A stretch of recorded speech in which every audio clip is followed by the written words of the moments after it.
Hello and welcome to part 4 of the Obby series. In this video, we be doing some customization and just wrapping up this tutorial series. This is going to be the last video, and yeah, so let's get started. So the first thing that I'm going to show you how to customize is the lighting. Currently the lighting doesn't really look nice and you might want to change it or customize it, so I'm going to show you how to do that. So I'm just going to play with some. So with the bloom effect, you can see if you modify both the properties like threshold and size, you can change how much everything glows. I like it glowing like this, but you may not, so you might want to turn the size down to make the glow a little bit more subtle.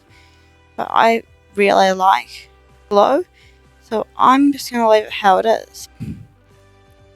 But if you change that, you can change down the up and down the intensity to show how intense it will be, and you can also change the threshold. I don't know what that does, but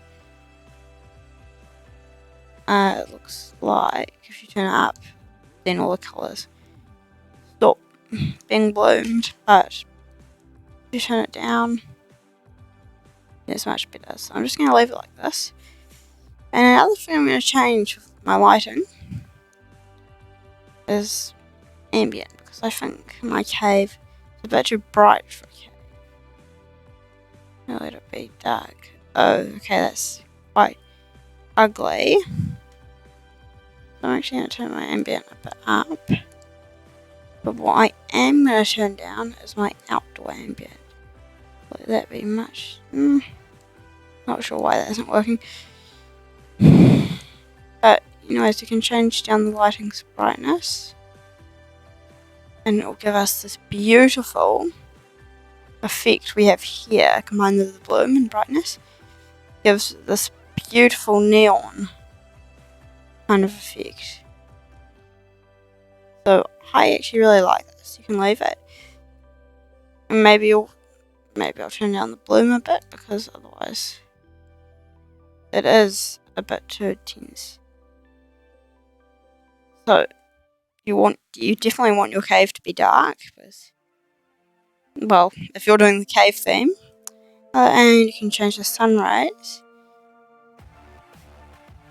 I don't think you'll notice this with the obbies inside, but yeah, so just don't mind the sun rays. Don't change depth of field. I wouldn't really mess with that. And make the atmosphere's colour a bit darker if you like, although it doesn't really matter too much. Maybe turn up the haze. Ew, that looks bad. Okay. So you can change those. So you can change the skybox, you can change the moon, and all of that, and lighting. And you can change how much shadows there are, if there is shadows, which I've set to false. I don't really like this. What's causing this? I think the sun rays are causing this. Just turn the sun rays down. Because, yeah, that looks nice.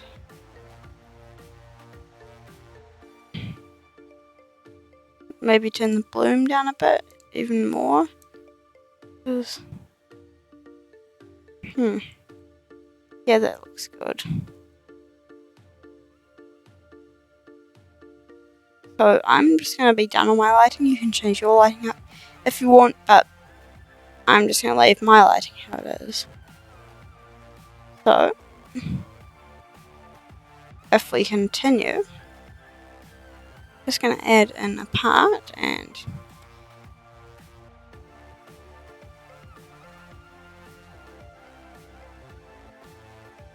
So I'm just going to add in a part, and I'm going to set my move to unstud, and I'm just going to make sure the part is snapped like this, just so you can add a bit of decoration. You don't need to do this, but I'm just giving you an example of how to add decoration. So I'm just going to make a little pile of rocks, duplicate this one,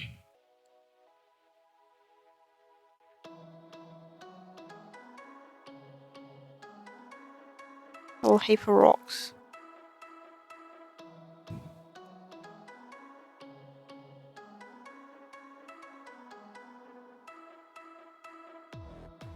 Try to be, just try to give it variety. Don't be too repetitive with the patterns you do. So, like this, kind of. And you can add small heaps of rocks.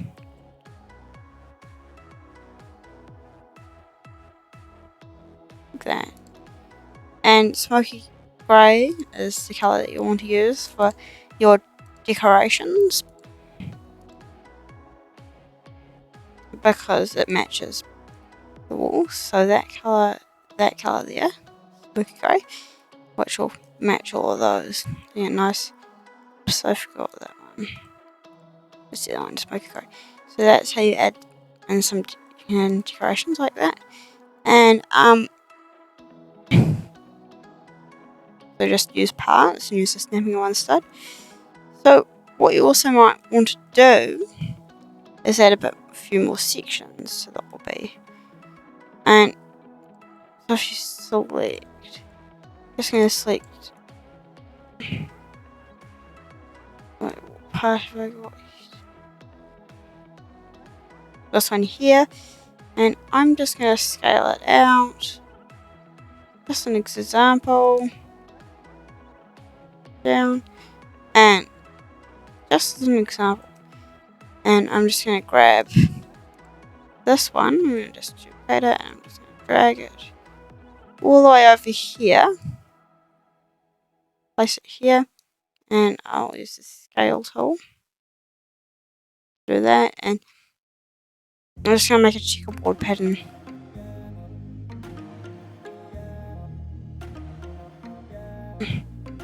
So you can actually move props that you already have, make interesting obstacles that are challenging. So I'm using the lava to make a checkerboard, and you can make a lot of things with this technique. So I highly recommend using it. Pause.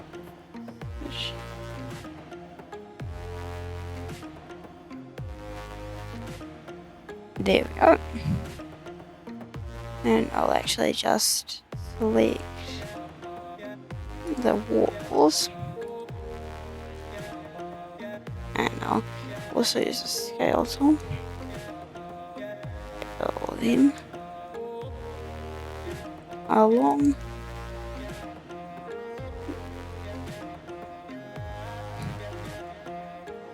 There we go.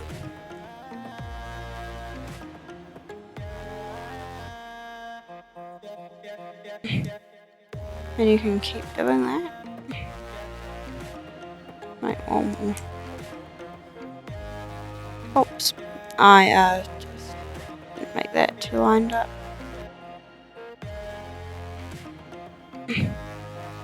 What's happened here? No, I think.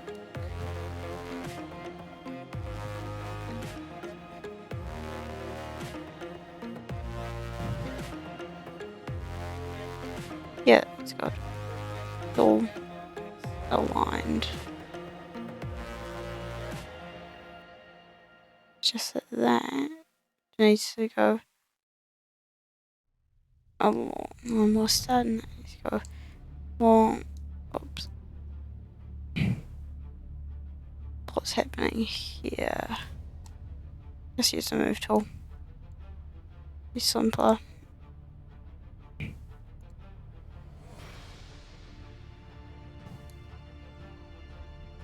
Move all these along like that.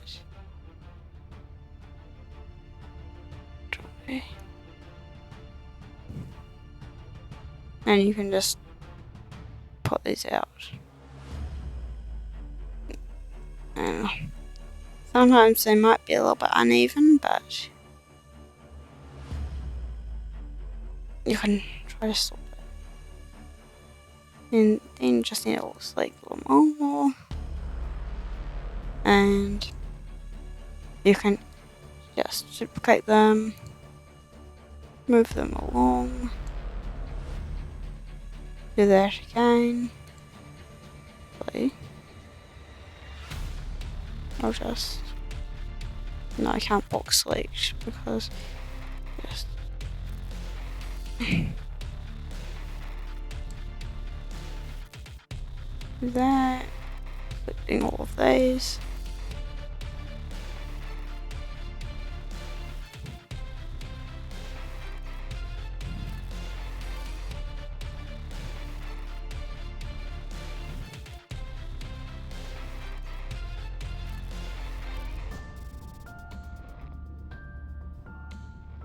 And duplicating them again.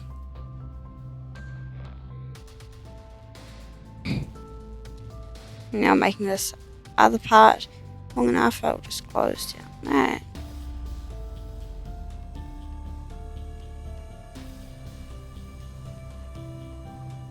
I'm just scaling it along so it's big enough.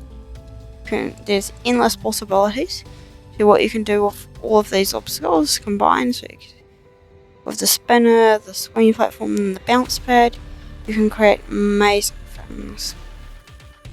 And you can add these decorations in.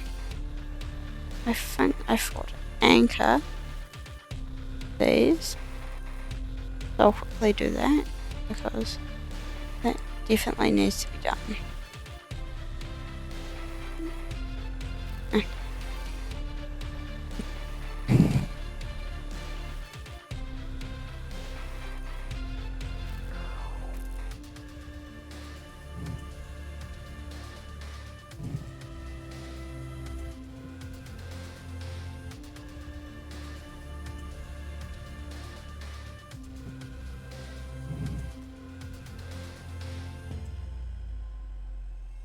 And there you go. That's it for this tutorial series. And yeah, bye, and thanks for watching. And good luck on making this and designing more features for your Obby.